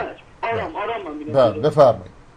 خب در قرآن داریم اقیم الصلاة، نماز رو برپا کنیم. بله. اما کیفیت نماز و اینکه نماز چند رکعت باشه و در کی برگزار بشه، در این مورد چیزی نیومده. اون کیفیت نماز از باشه. اون کیفیت نماز از اصول عقیده نیست. اونو پیغمبر شرح میده مثل همه احکام اسلام. مثلا شما رفع یدین کردید نکردید، این جزء اسلام نیست. اونو پیغمبر شرح میده. لیکن آقا اجازه بده، من احترامت میذارم که بهت وقت بدم. آرام باش، عصبی نباش. من شما در جنگ نیستیم. آخر شما تو خونه خودت نشستی، من در خونه خودم. چه قبول بکنیم چه قبول نکنیم. توجه میکنی؟ ولی بذار مثل دوتا انسان با همدیگه به تفاهم داشته باشیم. خب خود امامت همچنان که مجلسی هم میگه که آخرین بار تشیع رو تحریف کرده، میگه امامت در قرآن هیچ آیه راجبش نداریم. چرا؟ اون موقع توجیه میکنن، میگن اگه قرآن میبود تحریفش میکردن. این دروغه. اگر امامتی در قرآن میبود، اگر دوست عزیز هموطن ارجمندم، اگر امامتی در قرآن میبود، اولین خائن به امامت خاک به دهن خود حضرت علیه. چرا از امامت خودش دفاع نمیکنه؟ چرا نشسته تو خونه؟ چون نیست. نه چون نیست. علی آدم شجاعیه. علی آدم ترسویی نیست. بلکه امامتی در قرآن جناب بذارید من جوابتون رو بدم. بفرمایید. اولا که فرمودین که علامه مجلسی فرمود که هیچ آیه‌ای در مورد امامت در قرآن نیست. اول من بگم این حرف دروغه، اگر راسته نشون بدین. علامه مجلسی فرموده که اسم ائمه اطهار علیهم السلام در قرآن نیست و این به دلیل نه اسم که هر کسی میدونه نیست. آقا اسم که همه میدونن نیست که. نه راجب عجب ایشون میگه آیه صریحی در آقا آیه صریح، شما که صریح غیر صریح نمیشناسی که. یک آیه صریح ایشون هم میگه، مجلسی هم میگه، غیر مجلسی هم میگه، لیکن شما الان همه رو بنداز دو، خودت یک آیه صریح بیار. شما فرق صریح با غیر صریح میدونی؟ من آوردم. بیا آقا این صریح نیست. این آیه صریح نیست، ربطی به امامت نداره. اون شما آمدید یه شأن نزول براش درست کردید، یه شأن نزول از اون آمدید امامت انگشتری درست کردید که آقا انگشتر داده ولی اینا بازی با قرآنه. اینا بازی با قرآن. آقا الان آلوسی رو ول کن، اینو ول کن. من شما دوتا انسان، آقا قرآن برای شما حجته یا نه؟ من میگم که خود علی صاحبی که شما که برش امامت تراشیدید چرا از قرآن برای امامت خودش استدلال نمیکنه؟ وقتی که برای امامت خودش استدلال میکنه از بیعت مهاجرین و انصار استدلال میکنه، نه از قرآن، بلکه در قرآن حرف از امامت نیست. آقای مولوی امیرالمومنین علیه السلام شما مراجعه بفرمایید در کتاب شریف احتجاج تبرسی که معتقدات شیعه هست. پشیزی ارزش نداره. احتجاج تبرسی پشیزی ارزش نداره. یه مش دروغ جمع کرده. خب میدونم طبق اعتقاد شیعه و طبق مذهب شیعه برای که مذهب منحرفه. شیعه برای که مذهب ضاله، مذهب منحرفه، مبناش بر دروغه. چیکار کنیم؟ حاضرم نیست که قرآن حکم قرار بده. ببینم دوست یه لحظه برای که شما که هرگز حرف ما رو گوش نمی‌کنید. خب بهتر اینه من فکر می‌کنم شما جوان باشید با احساسات. خب تقریبا عمرتون چنده؟ عمرتون نمیخوام، عمرتون سوادتون تقریبا چنده؟ بنده طلبه هست. پس خواهش میکنم یک کتابی را که یک شیعه در این مورد نوشته بخونید.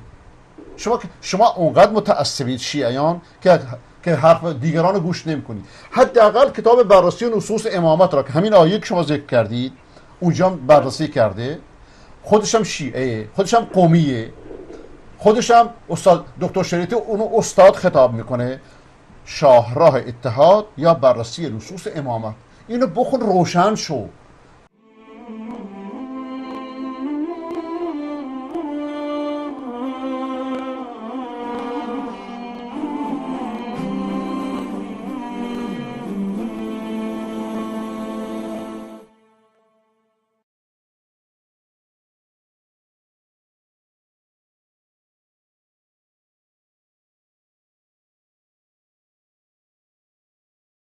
با تعصب کاری درست نمیشه. من علی را شما بیشتر دوست دارم، لیکن دوستی ما معتدلانه، منصفانه.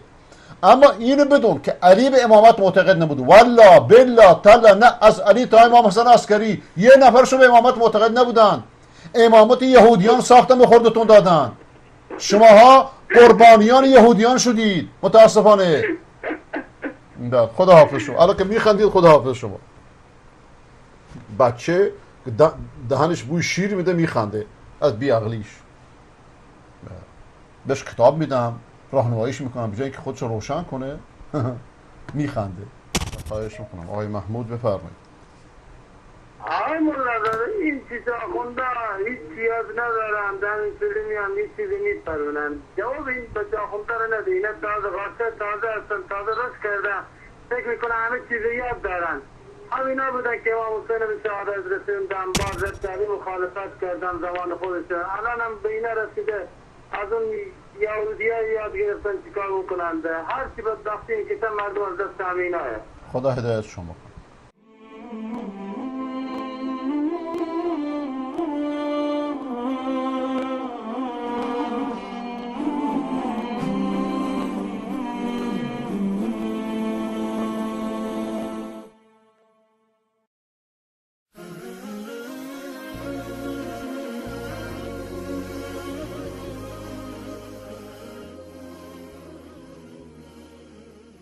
فتنه‌ای که در صدر اسلام رخ داد.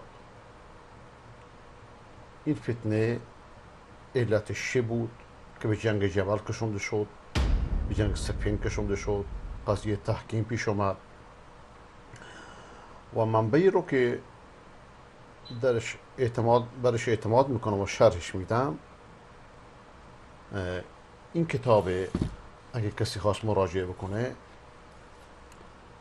حقیقت الخلاف بین الصحابه.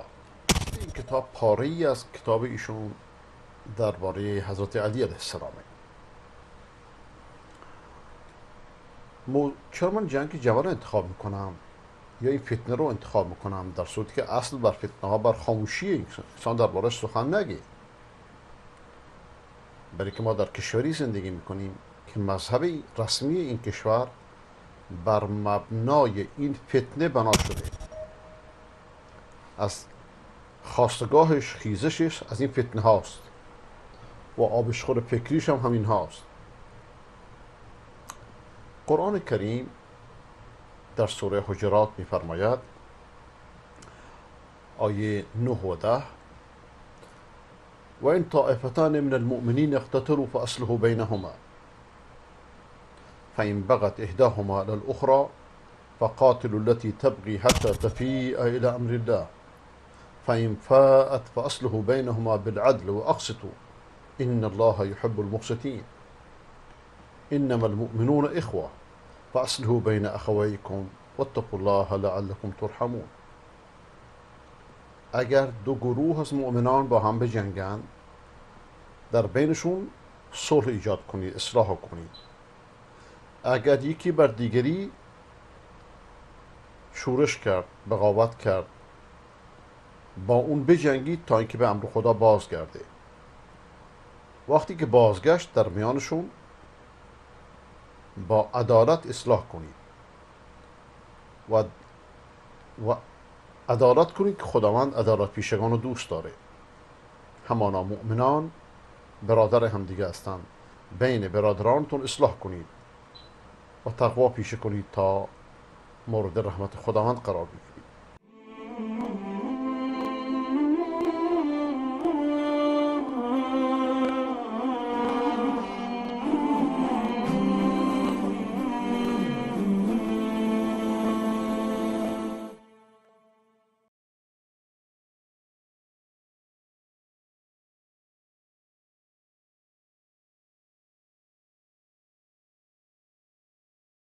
از انس بن مالک رضی الله تعالی عنه روایته که میگوید به پیامبر خدا صلی الله علیه و گفته شد، عرض شد که اگه پیش عبدالله بن ابی بیایید. عبدالله بن ابی بن سلول رهبر مدینه بود، رأس نفاق بود که قبل از ظهور پیامبر قرار شد اونجا رو پادشاه اونجا انتخاب بشه. پیامبر رفت به طرفش، این چارپایی رو سوار شد، رفت به طرفش و مسلمان ها رفتن به طرفش و وقتی که پیامبر اونجا آمد گفت به طرف من نیا که بوی چارپات منو اذیت میکنه. شخصی از انصار، از اهل مدینه ناراحت شد، گفت که چارپای رسول خدا صلی الله علیه و سلم بوش از بوی تو بهتره. ابن سلول یکی ازش دفاع کرد، هر کدوم از یارانی که داشتن درگیری افتاد، به همدیگه حمله کردن تا اینکه این آیه نازل شد: و این طائفتان من المؤمنین اقتتلوا فاصلحوا بینهما. اگه دو گروه از مؤمنان جنگیدند، بینشون اصلاح کنید. این روایت رو امام بخاری در حدیث 2691 و امام مسلم در حدیث شماره 1799 میاره. و از حسن، امام حسن از امام علی رضی الله تعالی عنه روایته که از ابی طلحه از ابن عباس که فرمود این آیه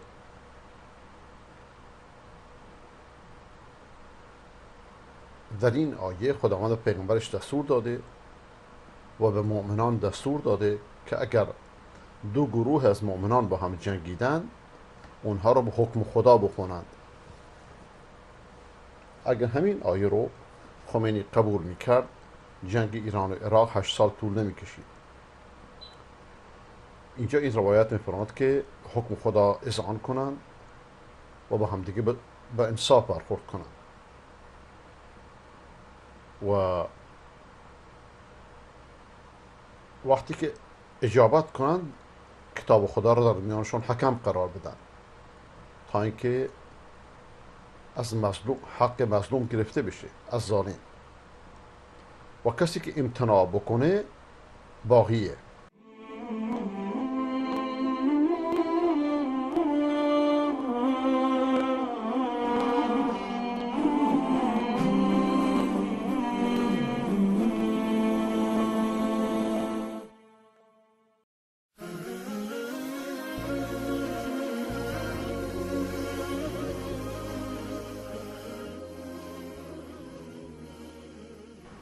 امروز به قول آیت الله برقعی شیعه اصلا حاضر نیست که قرآن رو حکم قرار بده.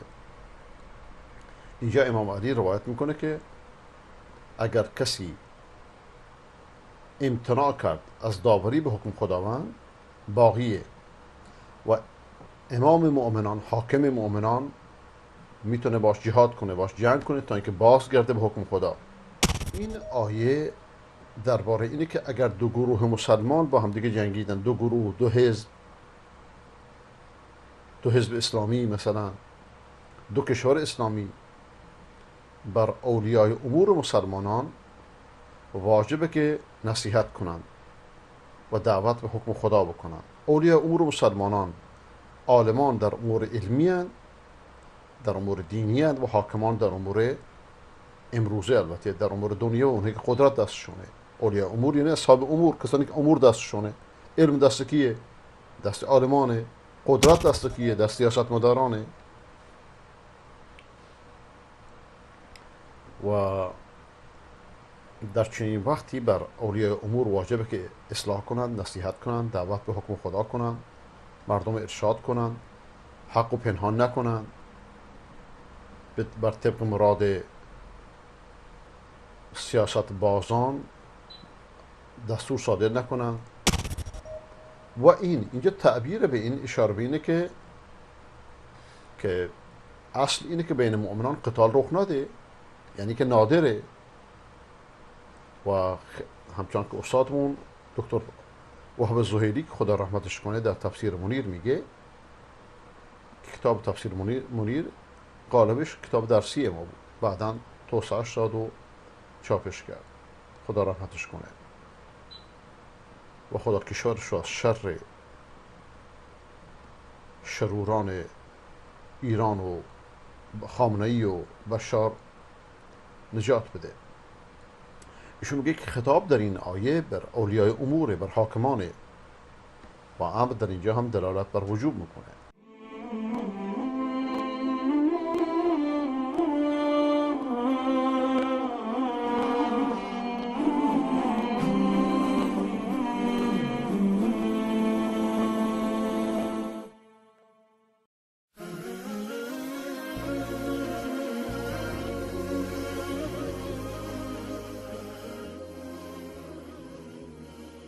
از این آیه امام بخاری رضی الله تعالی رحمت الله علیه و دیگران استدلال میکنند که گناه هر چقدر بزرگ باشه انسان از ایمان خارج نمیکنه، برعکس خوارج که مرتکب کبیره رو کافر میدونن، مرتکب گناه کبیره رو اهل آتش میدونن. یعنی اختلاف اهل سنت و بقیه فرق ضاله. در صحیح بخاری هستش که از ابی بکر رضی الله عنه میگوید که پیامبر اکرم صلی الله علیه و آله یک روز سخنرانی کرد و بر منبر حسن ابن علی رضی الله تعالی عنهما بر دوشش بود، یعنی جوان بود، بچه بود. اینجوری نگاهش میکرد و دوباره مردم نگاه میکرد.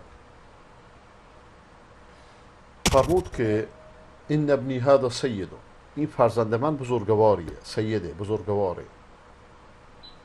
ولعل الله تعالى ان يصلح به فئتين عظیمتین من المسلمین، شاید خداوند به وسیله او بین دو گروه بزرگ از مسلمانان صلح برقرار کنه.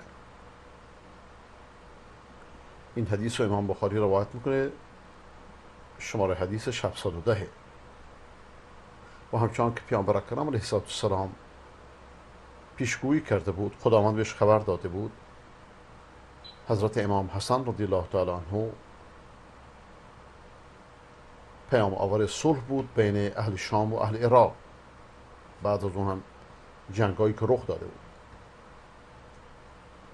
ولذا شیعه یا مدعیان تشیع که بعداً غالیان غالی شدن، راه حسنی رو با امریکا میرن، با مسلمانان نمیرن.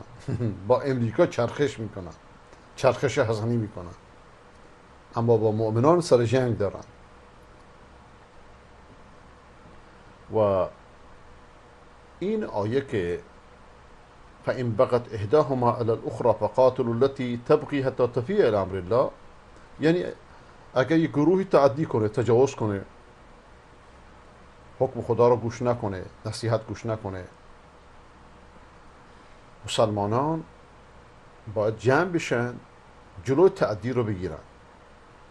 بلکه لعن الله قوم ضاع الحق بینهم، خداوند اون قومی رو لعنت کنه که حقی در میانشون ضایع بشه.